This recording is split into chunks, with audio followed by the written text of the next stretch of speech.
आप इस तस्वीर में खोपड़ियां देख रहे होंगे। हम आज तक यही सुनते आए कि राजस्थान में राजपूत औरतें जौहर करती थी, लेकिन शायद आपको पता नहीं है कि जम्मू एंड कश्मीर में राजौरी की औरतों ने भी कई हजार औरतों ने एक साथ मिलकर जौहर किया था।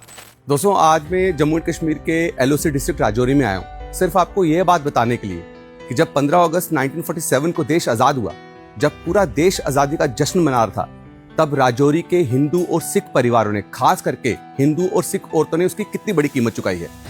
शायद आपको यह भी ना पता हो कि देश 15 अगस्त को आजाद हुआ था, लेकिन राजौरी 13 अप्रैल 1948 को आजाद हुआ था। 6 महीने तक यहाँ पर कबाली रहे। उन कबालियों ने हर एक हिंदू और सिख परिवारों को बेरहमी से मारा था।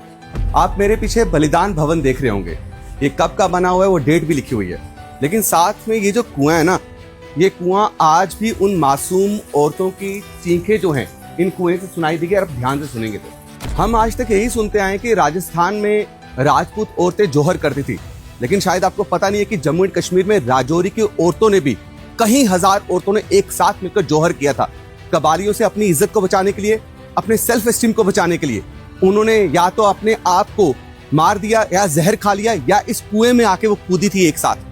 सबसे ज्यादा दुख और अफसोस की बात यह है कि इस इतिहास को कभी नेशनल लेवल पे लाया नहीं गया। मैं आपको एक तस्वीर दिखाता हूँ, रोंगटे खड़ी करती है। आप इस तस्वीर में खोपड़ियां देख रहे होंगे। 6 महीने तक यहाँ राजौरी में कबाली रहे थे। कबालियों ने दिवाली के दिन पर, जब लोग यहाँ पे दिवाली मना रहे थे 12 नवंबर 1947 को, तब हमला किया। सिर्फ 12 सैनिक थे यहाँ पे उन कबालियों से राजौरी को बचाने के लिए।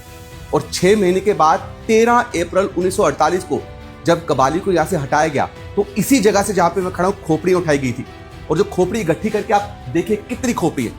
और ये सारे उस टाइम के शहीद हैं जिनको बेरहमी से पीटा गया था, बेरहमी से मारा गया था।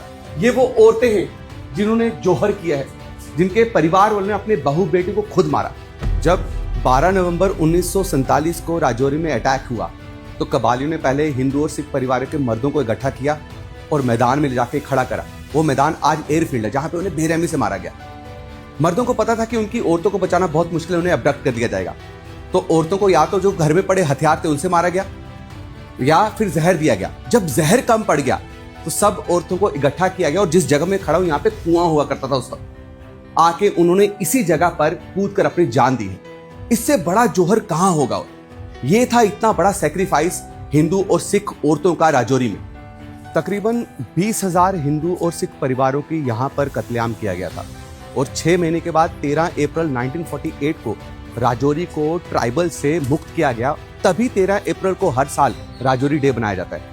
इसी जौहर की वजह से राजौरी के लोगों ने, हिंदू और सिख परिवारों ने कई सालों तक दिवाली नहीं मनाई। ये था राजौरी का इतिहास। तो आप में से किस किस को इस जौहर के बारे में नहीं पता था, हिंदू और सिख परिवार के औरतों के सैक्रिफाइस के बारे में नहीं पता था? कमेंट सेक्शन में जरूर कमेंट कीजिएगा।